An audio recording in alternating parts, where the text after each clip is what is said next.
Mi hermana desapareció, pero dejó una nota solo para mí. Me llamo Marta. Tengo 29 años. Trabajo en una librería de segunda mano y vivo sola desde hace 3 años en un piso pequeño, pero tranquilo. Mi vida era simple. Hasta que recibí una llamada a las 3:07 de la madrugada. Era mi madre. Marta, tu hermana no aparece. ¿Qué? Laura, no volvió anoche. Su móvil está apagado y no está en casa. Al principio pensé que sería una exageración. Laura siempre fue impulsiva. La menor, la rebelde. Siempre había una pelea con alguien. Una escapada repentina. Un silencio de 3 días que después justificaba con un simple necesitaba respirar. Pero esta vez, algo era distinto. Mi madre estaba llorando, y eso no era común. Fui a su casa inmediatamente. Laura no estaba, tampoco su coche. No había señales de violencia, ni notas, ni mensajes.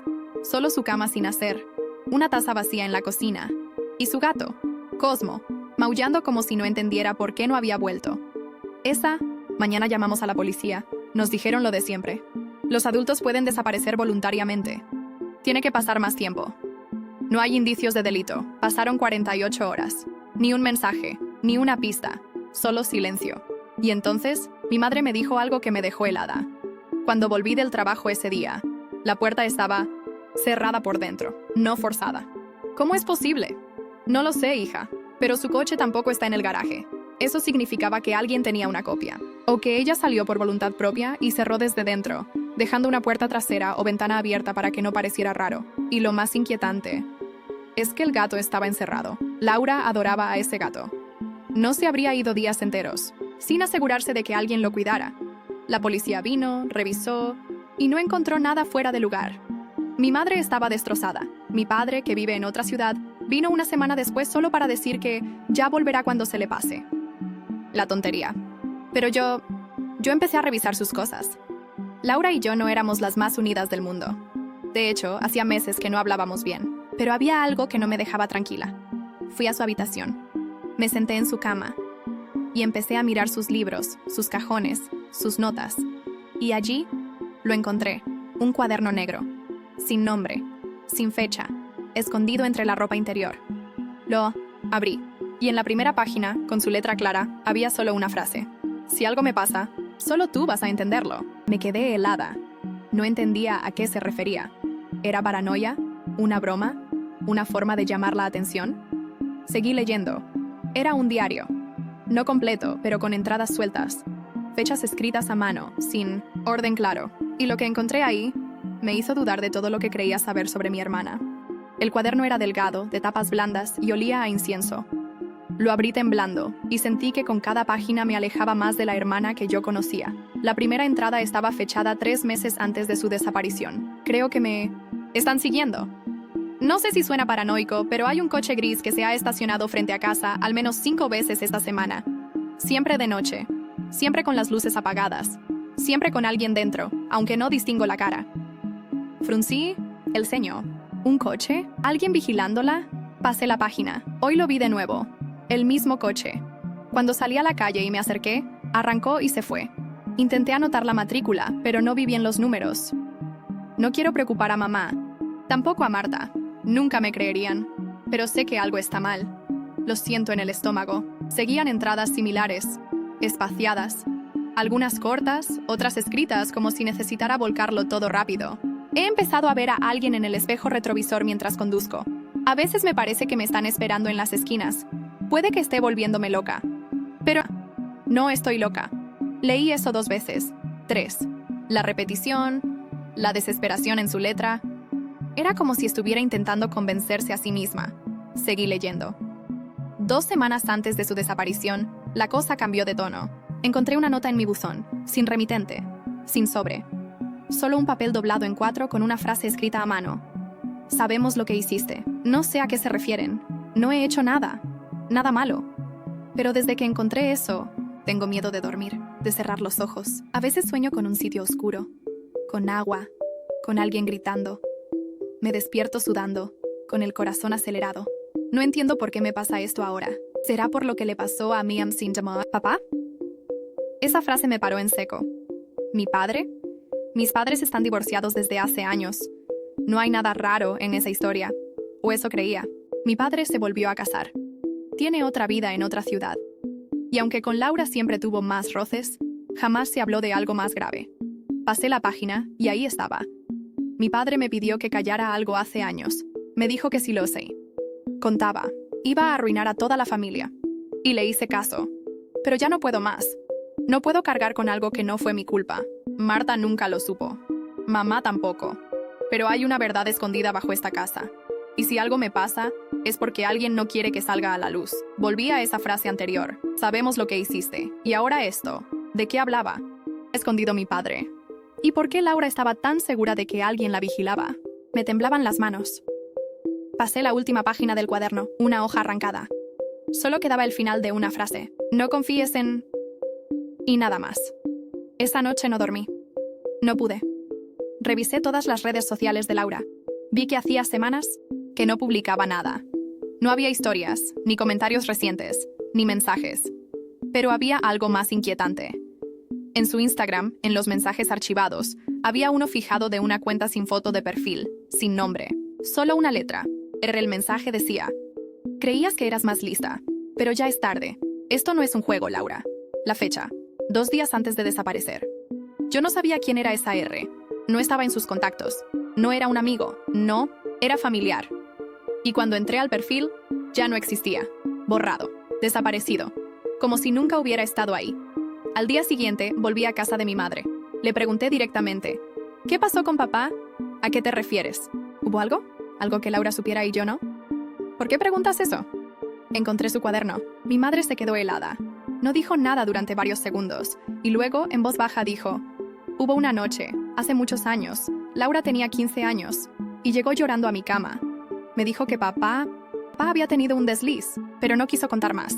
Me pidió que no lo echara de casa, que no dijera nada, y al día siguiente lo negó todo. Siempre pensé que había sido un malentendido, una confusión. ¿Qué tipo de desliz? Nunca lo dijo, pero después de eso, empezó a encerrarse más, a discutir con él, a rechazarlo. Me quedé en silencio. Mi madre miró al suelo y añadió: ¿crees que eso tiene algo que ver con lo que está pasando? Yo no sé qué responder, pero en ese momento todo se desvió, porque sonó el timbre, y al abrir la puerta, había un sobre amarillo tirado en el felpudo, sin dirección, sin remitente, solo escrito a mano. Para Marta, no te detengas. El Lights White Trace sobre amarillo era de esos que crujen al tocarlos, ligero, sin marca. Solo esas 4 palabras escritas con letra firme. Para Marta, no te detengas. Lo abrí delante de mi madre, que me miraba sin entender nada. Dentro había una sola hoja, doblada en 3 partes. No tenía firma. Solo un texto corto, escrito a mano. Tu hermana está demasiado. Lo que buscas no está en su habitación. Mira en el altillo. La verdad vive donde nadie quiere mirar. Me quedé helada. ¿Qué es eso?, preguntó mi madre. No, lo sé, pero creo que alguien quiere que siga buscando. Alguien que sabía lo del cuaderno, y que aún no ha terminado con esto. Subí al altillo como si estuviera entrando en la boca de un monstruo. Ese espacio polvoriento y olvidado era donde mi madre guardaba cosas viejas. Mantas, libros escolares, adornos navideños, fotos de cuando todavía éramos una familia. Y en Minas, la esquina, detrás de una caja con luces rotas, encontré una maleta negra. De esas pequeñas, con ruedas. Cerrada con cremallera. La bajé, la abrí, y ahí estaba. Una grabadora vieja con una pila oxidada y una nota pegada encima con cinta adhesiva. Pulsa play. Escucha. Solo tú sabrás qué hacer con esto. Me encerré en mi antigua habitación. Me senté en el suelo. Puse pilas nuevas y encendí la grabadora. La cinta sonó al instante, y supe de inmediato que era la voz de Laura. Estaba llorando. Marta, si estás escuchando esto, es porque ya no estoy. O porque algo me pasó. No quiero asustarte, pero tampoco puedo quedarme callada. Hay cosas que descubrí. Cosas que me rompieron. Y no podía guardarlas más. Mi corazón latía con fuerza. Todo empezó hace unos años cuando papá se fue. Yo pensaba que era por la distancia, por la otra mujer, por lo de siempre. Pero un día, limpiando el trastero, encontré una caja con documentos suyos, informes, archivos, cosas que no debían estar ahí. Había una carpeta con mi nombre escrito en marcador rojo. Dentro, copias de correos electrónicos, un informe médico. Y lo peor, una denuncia archivada. No era mía, era de otra chica, una adolescente.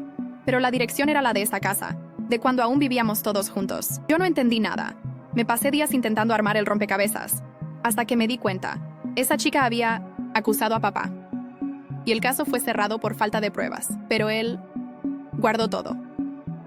Mi estómago se revolvió. Pensé en contártelo. Pensé en contárselo a mamá.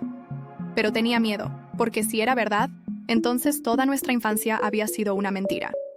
Empecé a investigar y descubrí que esa chica vivía a 3 calles de aquí, que su madre trabajó con papá en el centro social y que después de la denuncia se mudaron de ciudad, desaparecieron. No tengo pruebas sólidas, pero lo sé. Lo siento. La grabación hizo una pausa. Solo se escuchaba su respiración. Y luego, en voz baja, el coche gris era de un hombre que trabajó con papá. Creo que lo mandaron para asustarme. Me siguió. Y hace 3 noches se metió en casa. Lo sé porque dejé una trampa en la puerta trasera y alguien la desactivó. Si algo me pasa, Marta, no te detengas, porque esto no es solo sobre mí, es sobre muchas más. Apagué la grabadora. Me quedé en silencio, sin saber si llorar, vomitar o gritar. Mi hermana había descubierto un secreto monstruoso, uno que enterraba a nuestro padre, uno que lo conectaba con un pasado del que nadie había querido hablar. Y ahora ella había desaparecido. ¿Se había ido por miedo? ¿La habían hecho desaparecer? Y sobre todo, ¿quién me estaba ayudando? ¿Desde las sombras? Esa noche no volví a casa. Dormí en mi antigua habitación, abrazada a la grabadora como si pudiera protegerme de todo. Al amanecer, lo primero que hice fue volver a escuchar la cinta, esta vez buscando detalles, nombres, lugares, fechas, algo, y lo encontré. En medio de un susurro, Laura decía, y esa chica, la que denunció, se llamaba Clara. Clara. Ese era el nombre. Busqué en internet. Clara, denuncia, centro social. Nombre de mi ciudad. Nada. Demasiado genérico. Así que decidí ir más atrás. Me dirigí a la biblioteca municipal donde guardan archivos físicos de prensa. Local de hace años. Pocas personas usan eso ya. Así que me dejaron sola frente a una pantalla gris conectada a un lector de microfilmes. Tomó más de 2 horas. Pero allí estaba. Año 2006. Titular pequeño, en una esquina. Trabajador. Social investigado por conducta inapropiada con menor. Caso archivado. No decía nombres completos, solo iniciales. Pero la dirección del acusado coincidía con la de la casa donde vivíamos en esa época. Era él. Mi padre. La sangre me heló. Me temblaban los dedos. Tuve que sentarme. Ese mismo día fui a ver a mi madre. Le conté todo, la cinta, el diario, el recorte. Ella se quedó muda, pero no me miraba sorprendida. Me miraba como si ya lo supiera. ¿Mamá? Yo sabía de la existencia de esa denuncia. ¿Qué? Pero no sabía los detalles, no sabía si era cierta. Tu padre juró que fue una venganza de una madre loca, que él no hizo nada. Y le creí. ¿Por qué no dijiste nada? Porque si era mentira, no quería que Laura o tú crecierais con ese peso. Si era verdad, entonces fui una cobarde. La dejé sola. No porque la odiara, sino porque no podía procesar más. Volví a casa. Y al llegar encontré algo más. Un sobre nuevo, metido por debajo de mi puerta. Era igual que el anterior, sin remitente. Solo una frase. Clara aún vive, pero no por mucho. Lo abrí con manos temblorosas. Dentro había una foto, una chica, unos años mayor que yo, sentada en una cafetería con un abrigo rojo mirando por la ventana. Detrás de la foto, a lápiz. Avenida 17, número 43, 9:00 a 10:00 am. ¿Era Clara? ¿La chica que denunció a mi padre? ¿Siguió aquí todo este tiempo? Al día siguiente, fui sola, con el corazón en la garganta, y con la certeza de que estaba a punto de encontrar algo que podía cambiarlo todo. Me senté en un banco, frente a la cafetería, esperé, y a las 9:27 ella apareció. La misma chica de la foto, el mismo abrigo rojo, se sentó, pidió un café, y se quedó mirando por la ventana como si esperara a alguien, o como si estuviera siempre huyendo. Fui hacia ella. ¿Eres Clara? Levantó la vista, y en sus ojos vi algo que no sé describir. Era como si hubiera esperado esa pregunta toda su vida. ¿Quién te lo dijo? Mi hermana, Laura, está desaparecida, y creo que tú sabes por qué. Clara palideció, apretó la taza, y con voz baja dijo, «No aquí, sígueme». Pagó, y se fue caminando sin mirar atrás. Yo la seguí. Doblamos 2 esquinas. Entramos en un edificio antiguo, y subimos a pie hasta el 3er piso. Allí, me abrió la puerta de su pequeño piso, y antes de entrar me miró fijamente. Tu hermana intentó hacer lo correcto, y eso la convirtió en objetivo. Entré, y lo que vi en esa casa Me dejó sin palabras. La casa de Clara era pequeña, pero meticulosamente ordenada. Pocas fotos, cortinas gruesas, casi como si no quisiera que nadie supiera que vivía allí. Cerró la puerta con llave. 2 vueltas. Corrió las cortinas y me dijo: «Siéntate, no hables, escucha». Obedecí. Clara fue hasta un mueble bajo la televisión. Sacó una caja metálica cerrada con candado. Lo abrió con una llave que llevaba colgada al cuello. Y de dentro sacó una carpeta gorda, repleta de documentos, fotos, papeles arrugados y un pendrive plateado. Lo puso todo sobre la mesa y me miró. «Tu hermana llegó a mí hace unos meses. No nos conocíamos, pero me buscó. Me dijo que sabía quién era yo, que había encontrado cosas en casa de su padre. Tu padre». Asentí en silencio, sintiendo que el mundo giraba demasiado rápido. Me mostró pruebas, el informe de la denuncia, la copia del expediente que yo creía perdido, y me dijo que quería ayudarme, que no era justo lo que había pasado. Yo no confié en ella al principio. Pensé que era una trampa, pero insistió. Volvió cada semana. Me trajo más documentos, correos, datos, cosas que solo alguien muy cercano al monstruo podía haber conseguido. ¿Monstruo? Tu padre. La palabra me dolió. Clara bajó la mirada y siguió. Yo era menor. Él era mi tutor en un programa del centro social. Fingía ayudarme mientras me manipulaba emocionalmente. Me aisló, me humilló y luego me destruyó. ¿Por qué se archivó el Sarenseit's caso? Porque no tenía pruebas. Porque nadie me creyó. Porque él era encantador, querido, respetado, y yo era solo una niña con depresión. Clara se levantó y conectó el pendrive a su portátil. Abrió una carpeta que decía «Pruebas Laura». Allí había audios, capturas de pantalla, fotografías de documentos, registros de llamadas y, lo más importante, una carpeta llamada bit0027.mov. La abrió y vi algo que me dejó paralizada. Era un video, grabado con un móvil de forma oculta, entre libros. Mostraba a mi padre años atrás en un despacho. No se veía bien con quién hablaba, pero se oía su voz, y se le escuchaba decir: «No te preocupes, ella no va a hablar. Ya arreglamos su versión. Tiene miedo. Y mientras siga así, estamos seguros». ¿Eso es él? Sí. Y lo consiguió porque alguien dentro del sistema lo protegía. ¿Quién? Un juez amigo suyo, retirado ahora. Pero no importa, porque tenemos esto. ¿Y Laura? ¿Qué pasó con ella? Ella quería denunciar, quería sacar todo a la luz, pero empezaron a seguirla, la amenazaron. Yo le dije que se detuviera, que no valía la pena, que esto era más grande de lo que imaginaba. ¿Y tú crees que la hicieron desaparecer? No, lo creo. Lo sé. Me quedé sin aire. Clara abrió un cajón. Sacó un sobre con otra dirección escrita a mano. Este lugar era usado por tu padre para reuniones privadas. No es una oficina, es una a las afueras. Cerrada desde 1900. Hace años. Tu hermana fue allí hace 2 semanas y desde entonces no supe más de ella. ¿Y no fuiste a la policía? ¿Tú lo hiciste? ¿Te creyeron? Me callé. Exacto. Entonces, ¿qué hacemos? Tú decides. Pero si vas allí, no vayas sola. No vayas sin pruebas. Y sobre todo, no le digas a nadie más. Ni a mi madre, ni a ella. No sabemos en quién podemos confiar. Me quedé con el sobre en las manos. Y con una frase de mi hermana clavada en la mente: «Si algo me pasa, solo tú vas a entenderlo». Y juntas, al día siguiente, fuimos a la policía. Llevamos todo. Las cintas, el cuaderno, el pendrive, el video, el audio, todo. El oficial que nos atendió cambió de cara al escuchar el nombre de mi padre. Parecía reconocerlo. Y entonces supe que ahora sí, ya no lo podían encubrir. Esa mañana en la comisaría fue la más larga de mi vida. Estuvimos casi 4 horas declarando. El agente a cargo, al principio escéptico, cambió de actitud cuando vio las pruebas, especialmente las cintas. Había nombres, fechas y, lo más grave, voces reconocibles de autoridades locales encubriendo situaciones. Ese video, en especial, el de Clara cuando era niña, no se podía refutar. La policía contactó con una unidad especializada en delitos históricos y nos dijeron algo que jamás olvidaré. Esto no va a quedar en nada, pero tampoco será rápido. Lo que tienen aquí va a sacudir a mucha gente. Ese mismo día, allanaron la casa de las afueras y encontraron más de lo que imaginábamos. Archivos escondidos, más grabaciones, un libro de visitas con iniciales y, lo peor, restos biológicos humanos en una fosa improvisada detrás del La desaparición de mi hermana tomó un nuevo rumbo. Los forenses necesitaron semanas, pero confirmaron que uno de los cuerpos no era ella. Eso nos dio esperanza. Mi padre fue arrestado.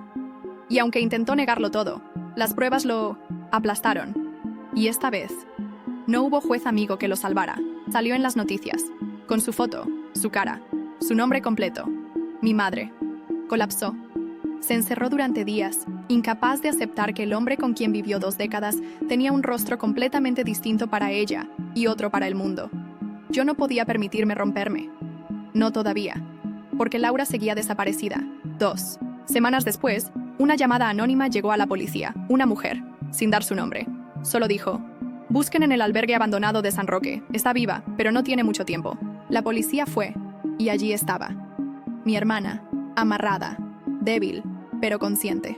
Cuando la vi en el hospital, conectada a una vía, con los labios agrietados y los ojos hundidos, sentí que el alma me volvía al cuerpo. No podía hablar. No comía, sola. Tenía cortes en las muñecas, moretones viejos y la mirada de alguien que vio cosas que nadie debería ver.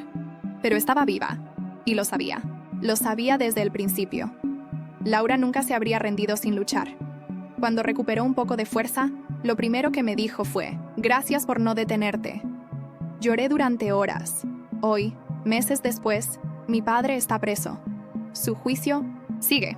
Han salido a la luz más víctimas, más denuncias olvidadas, más encubrimientos. El caso ya no es un secreto. Y nosotras tampoco nos ocultamos. Clara se ha convertido en una hermana más. Mi madre intenta rehacerse. Y Laura, poco a poco, vuelve a ser ella. A veces, se queda en silencio durante horas, pero luego sonríe. Y me dice: es extraño. Pensé que si sobrevivía, ya no sería yo. Pero aquí estoy. Y no estás sola, le digo. Porque no lo está. Y nunca más lo estará. Porque ahora sé que la verdad puede doler, pero también salva. Y lo más importante, nunca subestimes lo que puede hacer una hermana que no se detiene.